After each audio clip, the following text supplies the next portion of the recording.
இந்த வீடியோவில் previous year question பற்றி பார்க்கலாம். 2026 நடந்த எக்ஸாம் தான் இது. ஃபர்ஸ்ட் கொஷின், இருவினைகளின் பொருள் வேறுபாடு. அருந்து அருந்து. ஃபர்ஸ்ட் ஒன் என்ன அருந்துனா குடிப்போம்ல, அதை சொல்கிறாங்க. செகண்ட் ஒன் அருந்துனா துண்டுபட்டு போச்சு, கட்டாயிருச்சு அப்படிங்கிறதனோட சொல்லுவாங்க. ஒற்றுப்பிழையற்ற தொடரை கண்டறிக. செகண்ட் கொஷின், ஆற்று மணலுடன் சுண்ணாம்பை சேர்த்து சுவரை சமப்படுத்து. ஃபஸ்ட்டு என்னென்னா சுண்ணாம்பை ஐ வர இடத்துல எல்லாமே நம்ம வந்து புள்ளி வைப்போம், புள்ளி வச்சு எழுதுவோம். சேர்த்து அப்படின்னு வருதுல்ல, சேர்த்து அப்படிங்கிறது வந்து வினையச்சம். வினையச்சத்துக்கு பின்னாடி நம்ம புள்ளி வைப்போம். சுவரை ஐன்ற இடத்துல புள்ளி வைப்போம். அதுதான் சேர்த்து. சுவரை சமப்படுத்துவர் அப்படின்னு வந்திருக்கு. அடுத்த கொஷின், எழுத்துப்பிழையற்ற தொடரை தெரிவு செய்க. எழுத்துப்பிழையற்றது பார்க்கலாம். குழலியை பாடத் தெரியும் அப்படின்னு. இது வந்து குழலிக்கு பாடத் தெரியும். நம்ம படிக்கும்போதே நம்மளால் கண்டுபிடிக்க முடியும். குழலிக்கு பாடத் தெரியும் அப்படின்னு தான் சொல்லுவோம். குழலியை பாடத் தெரியும்னு சொல்ல மாட்டோம். குழலியும் பாடத் தெரியும்னு சொல்ல மாட்டோம். குழலியால் பாடத் தெரியும்னு சொல்ல மாட்டோம். அப்போ ஆன்சர் வந்து குழலிக்கு பாடத் தெரியுங்கிறதா கரெக்டு. அடுத்து, அடைப்புக்குள் உள்ள சொற்களை கோடிட்ட இடங்களில் நிரப்புக. இந்திய மொழிகளின் மூலமும் வேறுமாக தமிழ் திகழ்கிறது. நம்ம படிக்கும்போதே நம்மளால் அதை ஆன்சர் பண்ண முடியும். இதில் மேக்ஸிமம் வந்து படிக்கிற கொஷின் படித்தாலே நம்மளால் ஆன்சர் பண்ண முடியும். இந்திய மொழிகளின் மூலமும் வேறுமாக தமிழ் திகழ்கிறது. அடுத்தது 5th கொஷின், நீர்வளம் பெருக்கி நிலவளம் விரிக்க. இதில் பெருக்கி என்பதன் எதிர்ச்சொல் யாது? பெருக்கி அப்படின்னு என்னென்னா பெருகிறது, அதிகப்படுத்திகிட்டே போகிறது. அப்போ அது கம்மி, அப்போ என்ன கம்மி பண்ணிட்டு வருது? அப்போ இதில் எது கம்மி பண்ணுற மாதிரி மீனிங் இருக்குது? சுருக்கி. சுருக்கிங்கிறத கம்மி பண்ணுற மாதிரி இருக்குது. அடுத்தது 6th கொஷின், மேதி என்பதன் எதிர்ச்சொல். மேதி அப்படின்னு என்னென்னா எருமை மாடு அப்படின்னு சொல்லுவாங்க. மேதி எருமை மாடு. அப்போ அதனோட எதிர்ச்சொல் எதுனா பசு. மேதி எருமை மாடு, அதனோட எதிர்ச்சொல் பசு. ஆங்கில சொல்லுக்கு நிகரான தமிழ் சொல் அறிக அப்படின்னு கேட்குறாங்க. ஃபஸ்ட் என்ன இருக்குது? த்ரெட்டு. த்ரெட்டுன்னா என்னென்னா நூல் தான் வரும். அப்போ இவங்க வந்து தையல்னு கொடுத்துருக்காங்க. ஸ்டிச் அப்படின்னா வந்து தையல், இது மாற்றி கொடுத்துருக்காங்க இந்த ரெண்டு ஆப்ஷனையும். லூம் அப்படின்னா தறி. ஃபேக்ட்ரினா ஆலை, இதுதான் கரெக்ட். ஃபேக்ட்ரி அப்படிங்கிறது ஆலை, த்ரெட் அப்படிங்கிறது நூல், ஸ்டிச் அப்படிங்கிறது தையல், லூம் அப்படிங்கிறது தறி, ஃபேக்ட்ரி அப்படிங்கிறது ஆலை. அடுத்து, ஆங்கில சொல்லுக்கு நிகரான 8th கொஷின், ஆங்கில சொல்லுக்கு நிகரான தமிழ் சொல் அறிக. மார்ஃபெம். மார்ஃபெம்னா உருபன், ஃபோனிம்னா ஒலியன். பிளாக் போர்டு அப்படிங்கிறது கரும்பலகை, இது கரெக்டாக இருக்குது. அப்போ ஆப்ஷன் சி தான் கரெக்ட். கோனிக்கல் ஸ்டோன்னா குமிழிக்கல் அப்படின்னு நினைக்கிறேன். இது ஒரு டைம் பார்த்துக்கலாம். அடுத்தது, கீழ்காணும் சொற்களில் பெயரச்சம் கண்டுபிடித்து சரியான விடையை தேர்வு செய்க. என்னென்ன இருக்குது? நல்ல, படுத்து, மாட்டிய, கடந்து. இப்போ பெயரச்சம் அப்படிங்கிறது வந்து எப்படி வரும்னா, இப்போ ஒரு சொல் இருக்குன்னா அதுக்கு பின்னாடி வந்து ஒரு பெயர் வரணும், ஒரு பெயரோட பொருளாக வரணும். இப்போ வந்து நல்ல, நல்ல பையன். அப்போ பையன்கிறது ஒரு பெயர் சொல். அப்போ வந்து நல்ல அப்படிங்கிறது வந்து பெயரச்சம் அப்படின்னு சொல்லணும். படுத்து, படுத்து சென்றான். நம்ம அடுத்த கம்ப்ளீட் பண்ணும்போது நம்மளால் அதை வந்து கண்டுபிடிக்க முடியும். ஃபஸ்ட்டு இப்போ நல்ல அப்படிங்கிறத கம்ப்ளீட் பண்ணோம்னா நல்ல பையன். படுத்து அப்படிங்கிறது கம்ப்ளீட் பண்ணால் படுத்து சென்றான் தான் நம்ம சொல்ல முடியும். அப்போ சென்றானுங்கிறது ஒரு வினை, அது வந்து அப்போ வினையச்சம். படுத்து அப்படிங்கிறது வினையச்சம். மாட்டிய மாணவன் அப்படின்னு சொல்லலாம். அடுத்த ஆப்ஷன் அடுத்து என்னென்னா மாட்டிய அப்படின்னா அதை கம்ப்ளீட் பண்ணோம்னா மாட்டிய மாணவன். அப்போ மாணவன் அப்படிங்கிறது பெயர்ச்சொல். அப்போ மாட்டிய மாணவன் அப்படின்னா பெயர்ச்சொல். அப்போ மாட்டிய அப்படிங்கிறது பெயரச்சம். கடந்து, கடந்து செல் அப்படின்னு சொல்லுவோம். கடந்து செல் அப்படின்னு சொல்லுவோம். செல் அப்படிங்கிறது என்னென்னா ஒரு வினை பெயர். அப்போ வந்து வினை அப்படிங்கும்போது அது வினை எச்சமாக வரும். கடந்து அப்படிங்கிறது வினை எச்சமாக வரும். அப்போ ஆப்ஷன் வந்து பி தான் கரெக்ட். நல்ல, மாட்டிய, இதுதான் வந்து பெயரெச்சம். 10th கொஷின், சரியான விடையை தேர்ந்தெடுத்து எழுதுக. பெயரை கொண்டு முடியும் எச்சம் பெயரச்சம். பெயரை கொண்டு முடியும் எச்சம் பெயரச்சம். இது முக்காலத்திலும் வரும். இப்போ வந்து மொத்தமாக 3 காலம் தான் இருக்குது. எதிர்காலம், நிகழ்காலம், இறந்த காலம், 3 காலம் தான் இருக்குது. அப்போ முக்காலத்திலும் வரும். இது வந்து நம்ம ஜென்ரலாக படித்து யோசித்தோம்னாலே இதை ஆன்சர் பண்ணிடலாம். வேர்ச்சொல்லுக்கேற்ற வினையால் அணையும் பெயரை தேர்ந்தெழுதுக. வினையால் அணையும் பெயர் எப்படி வரும்னா படித்தவர், பாடியவர் அப்படி வரும். இதே வந்து நம்ம ஃபஸ்ட்டு ஏ ஆப்ஷன் பார்த்தோம்னா படித்த, அதை கம்ப்ளீட் பண்ணோம்னா படித்த மாணவன். அப்போ இது பெயரச்சம். அடுத்து பி ஆப்ஷன் பார்த்தோம்னா படித்து, படித்து சென்றான். சென்றான் அப்படிங்கும்போது அது வினை. அப்போ இது வினையச்சம். இது படித்தவர், அதுதான் சரி. வினையால் அணையும் பெயருங்கிறது படித்தவர்.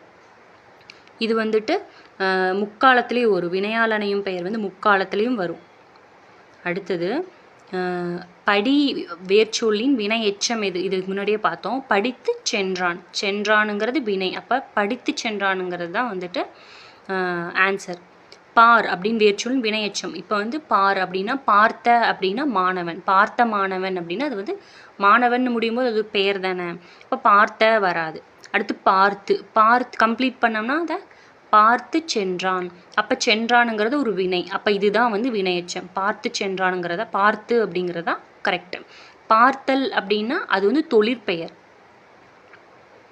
பார்த்தல் அப்படின்னா தொழிற்பெயர். இதே பார்த்தான் அப்படின்னா அது வினையாளனையும் பெயர். கேட்டான் அப்படின்றதோட வேர்ச்சொல். அடுத்தது 14வது கொஸ்டின் என்னன்னா கேட்டான் அப்படின்றதோட வேர்ச்சொல் என்ன? தருக அப்படின்னு சொல்லியிருக்காங்க. வேர்ச்சொல் பொறுத்தளவு எப்பவுமே வந்து ஒரு கட்டளை எழுத்தாது, கட்டளை பெயராக தான் வரும். இப்போ கேட்டான் அப்படிங்கிறது இதில் எது கட்டளையாக இருக்குது? நம்ம செய் அப்படின்னு சொல்லுவோம்ல, அந்த மாதிரி இருக்குதுன்னு பார்த்தோம்னா கேட்டு இல்லை, அது இல்லை. கேட்டலும் இல்லை, கேள்வியும் இல்லை. கேள் அப்படின்னா கேளு அப்படிங்கிறது ஒரு கட்டளை தானே. கேள் அப்படிங்கிறது ஒரு கட்டளை. அப்போ வேர்ச்சொல் எப்பவுமே கட்டளை பெயரில் தான் வரும். கேட்டான் அப்படின்றதோட வேர்ச்சொல் கேள். அடுத்தது கீழ்கண்டவற்றுள் தவறான வேர்ச்சொலினையை கண்டறிக. வாழ்க அப்படிங்கிறது வந்து வாழ்க்கை அப்படின்னு வருமா? இல்லை. வாழ்க்கையோடைய வேர்ச்சொல் எதுன்னா வாழ். அது வந்து ஒரு கட்டளையாக தானே வரணும். வாழ்கன்னு வராது. வாழ்கங்கிறது ஒரு வாழ்த்துதல் தொடர் சொல்லு. இப்போ வாழ்க்கை அப்படின்னா வாழ் அப்படிங்கிறதான் வந்து வேர்ச்சொல். கேட்டார் இப்போ தான் பார்த்தோம், கேள் கரெக்ட். நடக்கிறது அப்படின்னா நட. போனான் அப்படின்னா போ. இதெல்லாமே கட்டளையாக தான் இருக்கும். பார்த்துட்டோம்னா ஈஸியாக கண்டுபிடிச்சிடலாம் வேர்ச்சொல் பொறுத்தளவு. ஒருமை பன்மை அறிந்து சரியான தொடரை தெரிவு செய்க. இது ஃபஸ்ட் ஆப்ஷன் ஏ. அது மரம் அல்ல, கம்பம். இது தப்பு. அது மரம் அன்று அப்படின்னு வரணும். அது மரம் அன்று அப்படிங்கிறதா கரெக்ட். Option B. அவை பறவைகள் அல்ல அப்படிங்கிறதா கரெக்ட். ஆனால் இவங்க என்ன சொல்லியிருக்காங்கன்னா அவை பறவைகள் அன்று அப்படின்னு சொல்லியிருக்காங்க. இதுவும் தப்பு. அடுத்தது அவர்கள் அடிமைகள் அல்லர் அப்படின்னு சொல்கிறாங்க. இது கரெக்ட். அவர் அடிமைகள் அல்லர் தான் வரணும் இங்கே. அவன் திருடன் அல்லன் அப்படின்னு வரணும். திருடன் அல்லன்னு வரக்கூடாது, திருடன் அல்லன். இதே கேர்ளா அவள் திருடல் அல்லல்னு வரணும். கேர்ளாக இருந்தானா திருடி அல்லல் அப்படின்னு வரணும். ஃபஸ்ட்டு ஒனுக்கு வந்து அது அன்று.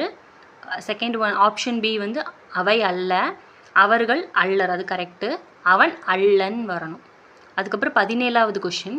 வினா எத்தனை வகைப்படும்? இது ரீட் பண்ணாலே நம்மளை கண்டுபிடிக்க முடியும். வினா வந்து எத்தனை வகைப்படும்? வினா வந்து 6 வகைப்படும். விடை வந்து 8 வகைப்படும். சுட்டெழுத்துக்கள் எத்தனை இருக்குன்னா 3 இருக்குது. வினா எழுத்துக்கள் எத்தனை இருக்குன்னா 5 இருக்குது. இணை எழுத்தை வந்து நட்பெழுத்துன்னு சொல்லுவாங்க.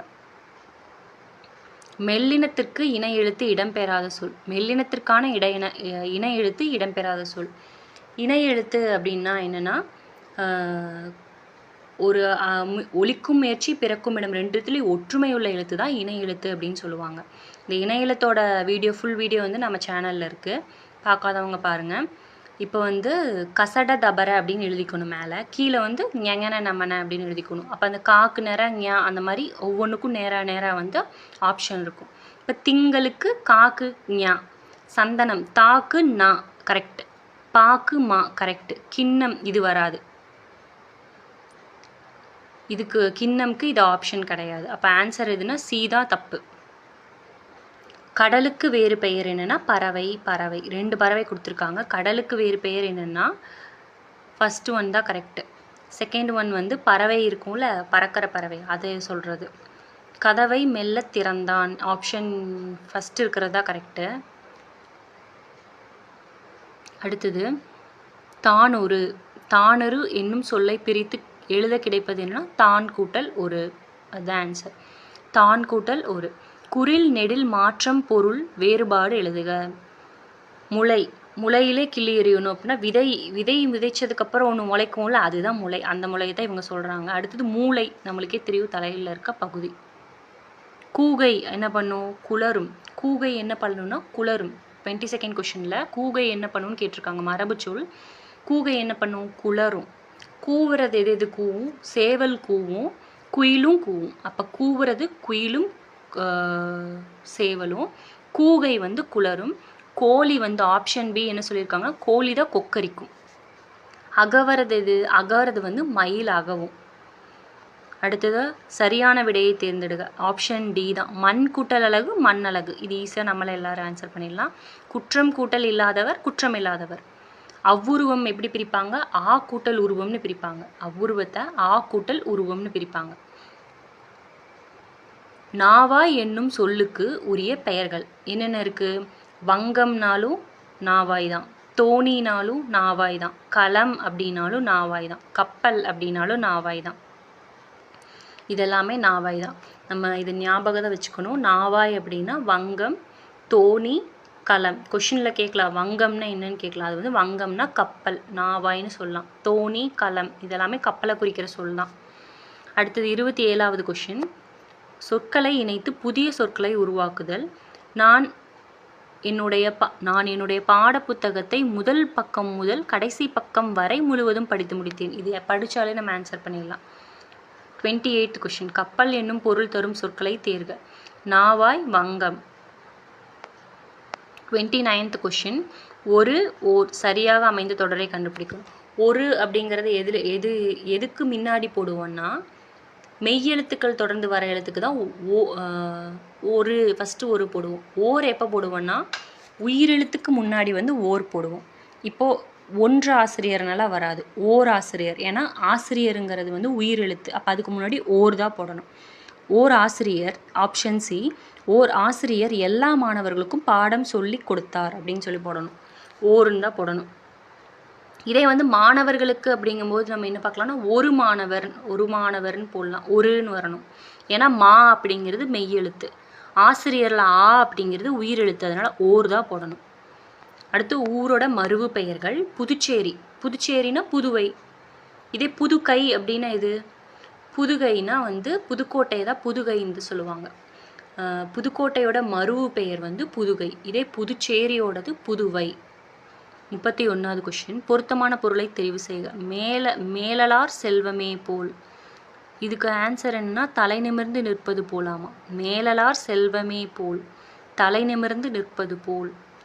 மேலலார் செல்வமே போல்னா தலை நிமிர்ந்து நிற்பதை போல். இது சொல்லிற்கு இணையான வேறு சொல் கண்டறிகன்னு சொல்லியிருக்காங்க. நனி அப்படிங்கிறதுக்கு வந்து தான் கரெக்டான மீனிங். நனி அப்படின்னா வந்து ரொம்ப மிகுதி நிறையா அந்த மாதிரி மீனிங்கில் வரும். இது வந்து உரிச்சொல்னு நினைக்கிறேன். நாட்டு மக்களுடைய அடுத்த கொஸ்டின் 33. நாட்டு மக்களுடைய டேஷ் ஒழிக்க வேண்டும். வறுமையை ஒழிக்க வேண்டும். வறுமைகளை ஒழிக்க வேண்டும் சொல்ல மாட்டாங்க, வறுமையை ஒழிக்க வேண்டும் சொல்லுவாங்க. அப்போ அதான் ஆன்சர் கரெக்ட். அப்புறம் இருபொருள் தருக. மேவலால் அப்படிங்கிறது இது நம்ம மனப்பாடம் தான் பண்ணணும். மேவலால் அப்படின்னா பொருந்துதலால் பெறுதலால். மேவலால் அப்படின்னா பொருந்துதலால் பெறுதலால் அப்படின்னு சொல்கிறாங்க. மேவலால் அப்படின்னா பொருந்துதலால் பெறுதலால். அடுத்தது அகரவரிசைப்படி சொற்களை சீர் செய்க.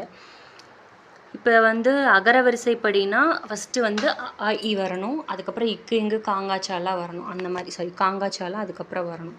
அதுதான் வந்து அகரவரிசைப்படி எழுதுறது. இதில் எதுன்னு பாட்டுட்டோம்னா ஃபஸ்ட்டு கோமேதகம். காதனை ஃபஸ்ட்டு வரும், கோமேதகம். அதுக்கப்புறம் நீ காக்கு அப்புறம் தான் நா வரும். நாக்கு அப்புறம் பா வரும். பாலையே வந்து பா வந்து பூக்கு அப்புறம் தான் வரும். மரகதம், மாணிக்கம். ஃபஸ்ட்டு மா, அதுக்கப்புறம் மா, அதுக்கப்புறம் மூ வரும். அதுக்கப்புறம் வா வருமா, வைடூரியம், வைரம். இதுக்கு நம்ம என்ன பண்ணணும்? காங்காச்சா இ தெரிஞ்சால் போதும். இதை நம்ம ஆன்சர் பண்ணிடலாம். பொருந்தாத சொல்லை எடுத்தெழுதுக. பொருள், இடம், காலம்.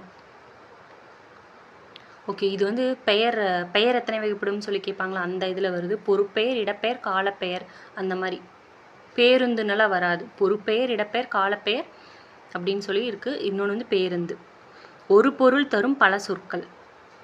இப்போ வந்து ஃபஸ்ட் ஆப்ஷனில் அண்டம், அகிலம் அப்படின்னா ரெண்டுமே உலகத்தை தான் சொல்கிறாங்க. வானம்னா வானம், நிலவு, இது வேற வேற. பூமி, மண் வேற வேற. அண்டம், சூரியன் வேற வேற.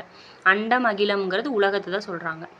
கேள்வியினான் அப்படின்ற சரியான பொருள் என்னென்னா, கேள்வியினான்னா நூல் வல்லான். ஆன்சர் இது. கேள்வியினான் நூல் வல்லான். ஏ அப்படின்னா அம்பு. ஏ அப்படின்னா அம்பு.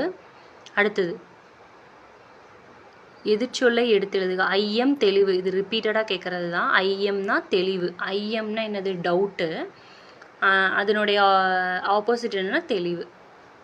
வினாக்குறி இடம்பெறும் எடுத்தது. ராமன் நாளை வருகிறேன் என்றான். அது வந்து அது கிடையாது. ஏ என்று சொன்னான், அதுவும் கிடையாது. வருக வருக கிடையாது. நீ வருவாயா அப்படிங்கிறத கேள்வி. இப்போ அதுதான் ஆன்சர். 42 ஆன்சர் என்ன? வியப்புக்குறியை பொறுத்துக. பாம்பு பாம்பு அப்படிங்கிறது என்னதுன்னா ஒரு பயத்தில் கத்துறது தானே.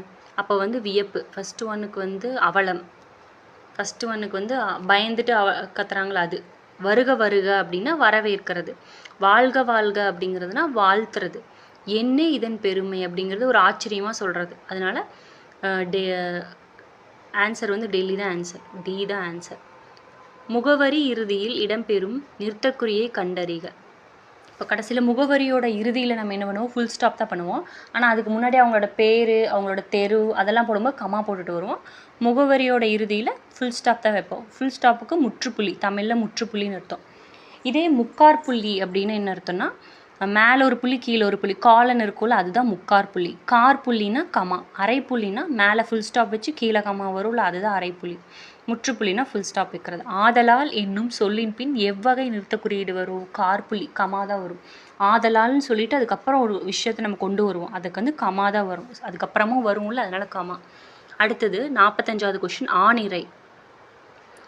ஆணிரை ஓகே.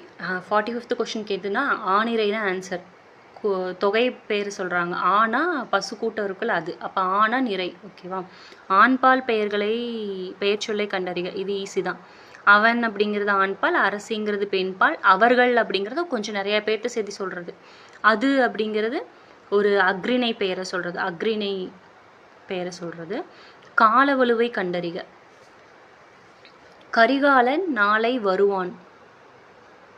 கரிகாலன் நேற்று வந்தான். கரிகாலன் இன்று வருகிறான். கரிகாலன் நாளை வருவான் தான் வரணும், ஆனால் இது தப்பாக கொடுத்துருக்காங்க. அப்போ ஆப்ஷன் டி தான் தப்பானது, அதுதான் வலு. சரியான ஒன்றன்பால் பெயர் சொல்லை தேர்ந்தெடு. மலைப்பாம்பு ஊர்ந்தது. மலைப்பாம்பு ஊர்ந்தது, மலைப்பாம்புகள் ஊர்ந்தன.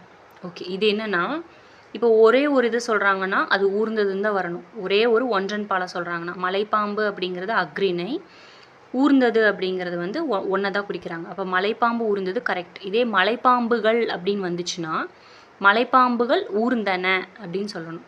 மலைப்பாம்புகள் ஊர்ந்தன அப்படின்னு சொல்லணும்.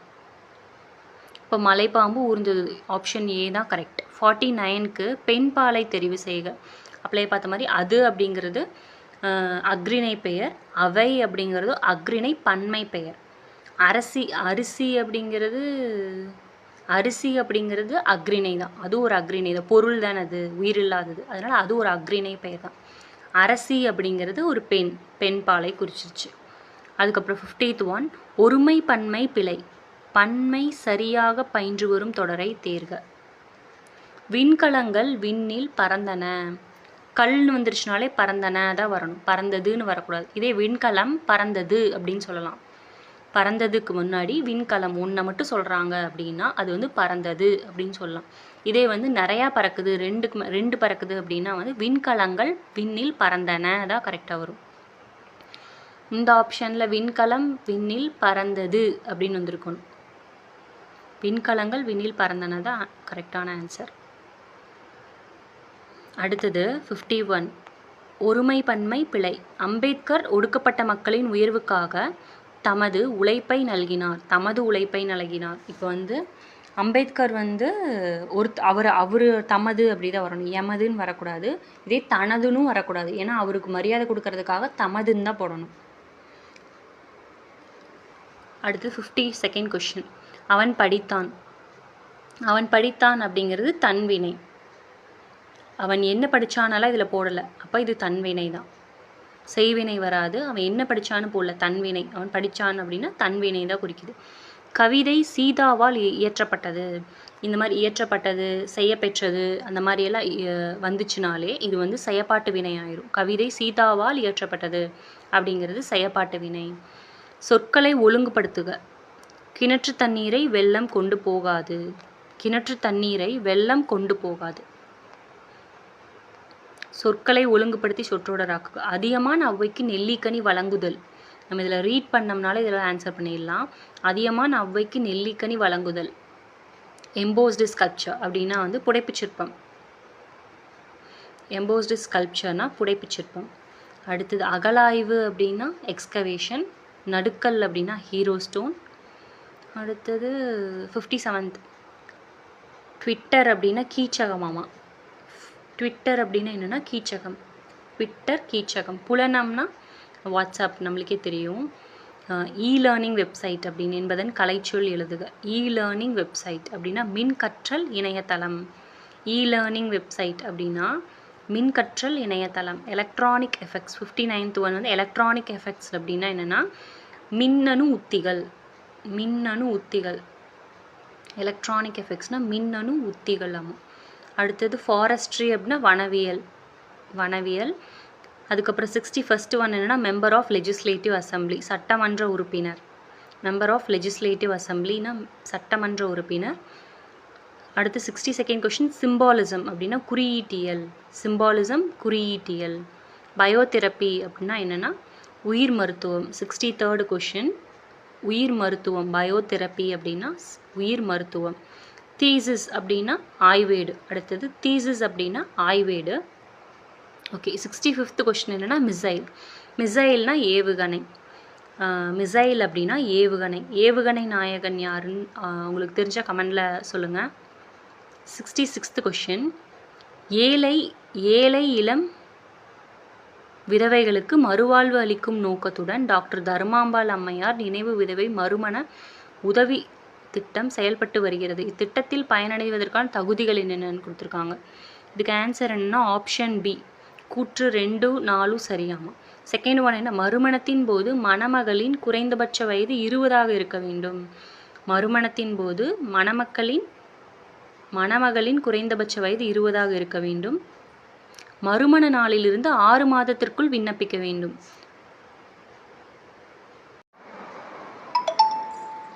அடுத்த கொஷின் 67th கொஷின் சொப்பனத்தில் கண்ட அரிசி சோத்துக்கு உதவுமா? கீழ்கண்ட பழமொழியின் பொருளை தெரிவு செய்க. பழமொழியினுடைய பொருள் எதுவாக இருக்கும் அப்படின்னு சொல்லி பார்க்கலாம். சொப்பனத்தில் கண்ட அரிசி சோத்துக்கு ஆகுமா? சொப்பனத்தில் கண்ட அரிசி சோத்துக்கு ஆகுமா? உழைப்பின்றி ஊதியம் இல்லை. உழைச்சாதான் ஊதியம் கிடைக்கும். கனவுல ஏதாவது பண்ணோம்னா கிடைக்குமானா கிடைக்காது. 68th அதிர அடித்தா உதிர விளையும். இது வந்து முயற்சி பண்ணோம்னா கண்டிப்பாக நடக்கும் அப்படிங்கிற மீனிங்கில். அப்போ ஆப்ஷன் ஏ முயற்சி திருவினையாக்கும். இது கீழ்கண்ட பழமொழியின் சரியான பொருளை கண்டறிக. அவ்வப்பொழுது போக்குவதிலும் தவப்பொழுது நல்லது. அவ்வப்பொழுது போக்குவதிலும் தவப்பொழுது நல்லது. நேரத்தை வந்து வீணாக்க வேண்டாம் அப்படிங்கிற மீனிங் இது. அவ்வப்பொழுது போக்கு சும்மா டைம் பாஸ் பண்ணுறதுல தவப்பொழுது நல்லது அப்படிங்கிற மாதிரி சொல்கிறாங்க. ஆப்ஷன் சி நேரத்தை வீணாக்காமை. அடுத்து 17th முதலைக்கண்ணி. இது நம்ம பார்த்தாலே நம்மளுக்கே தெரியும். முதலைக்கண்ணின்னா என்ன, பொய்யான அழுகை. அடுத்து மரபு தொடர்களை பொருளோடு எழுதுக. கொடிக்கட்டி பறத்தல் அப்படின்னு என்னென்னா ஒரு புகழ்பெற்று இருக்கிறது அப்படிங்கிறது. இப்போ ஆப்ஷன் ஏ. 72nd ஒன்று கல்லில் நாறு உரித்தல் அப்படிங்கிறது நடக்காத ஒரு விஷயம். கல்லில் போய் நாறு உரிக்க முடியுமானா முடியாது. அப்போ இயலாத செயல். Option B. 73வது கொஷின் விழலுக்கு இறைத்த நீர் போல. அது வந்து ஒரு பயனற்ற செயல் அப்படின்னு சொல்கிறாங்க. விழலுக்கு இறைத்த நீர் போல. ஆப்ஷன் ஏ பயனற்ற செயல். உள்ளங்கை நெல்லிக்கனி போல. வெளிப்படையாக இருப்பது தான் அப்படி சொல்கிறாங்க. உள்ளங்கையில் நெல்லிக்கனி வச்சோம்னா நம்மளுக்கு தெரிஞ்சுதான் ஆகும். அப்போ அது வெளிப்படையாக இருப்பது தான் அது. அடுத்தது 75 எலியும் பூனையும் போல. ரெண்டும் சண்டை போட்டே இருக்கும். அப்போ என்ன, அது பகைமை பாராட்டுதல். அதுதான் அதில் சொல்கிறாங்க. அடுத்தது இந்த பத்தியை படிச்சுட்டு அதில் வந்து கொஷின் கேட்டிருப்பாங்க. அதை வந்து நம்ம ஆன்சர் பண்ணுற மாதிரி இருக்கும். இது உலகுக்கு இந்தியா அளித்த மிகப்பெரிய கொடையாக யோகக்கலை உள்ளது என்று இந்தியாவுக்கான நார்வே தூதர் மே எலின் ஸ்டனர் புகழாரம் சூட்டியுள்ளார். யோகாவின் முக்கியத்துவத்தை அறிந்து கொள்ளும் வகையில் சர்வதேச யோகா தினம் ஆண்டுதோறும் ஜூன் 21 கடைப்பிடிக்கப்படுகிறது. கடந்த 2023 பிரதமர் மோடி நியூசிலாந்தில் உள்ள ஐக்கிய நாடுகள் சபை தலைமையகத்தில் சிறப்பு யோகா பயிற்சியை முன்னின்று நடத்தினார் என்பது குறிப்பிடத்தக்கது. இது வந்து தமிழுக்கு மட்டும் இப்படி பற்றி கொடுத்து சொல்கிறதுக்கு இல்லை. இந்த யோகா டே எப்போன்னு நம்மளுக்கு கூட ஜிகேயில் கூட கேட்கலாம். அப்போ எப்போ வந்து சர்வதேச யோகா தினம் கொண்டாடப்படுகிறதுனா ஜூன் 21 வந்து சர்வதேச யோகா தினம் கொண்டாடப்படுகிறது.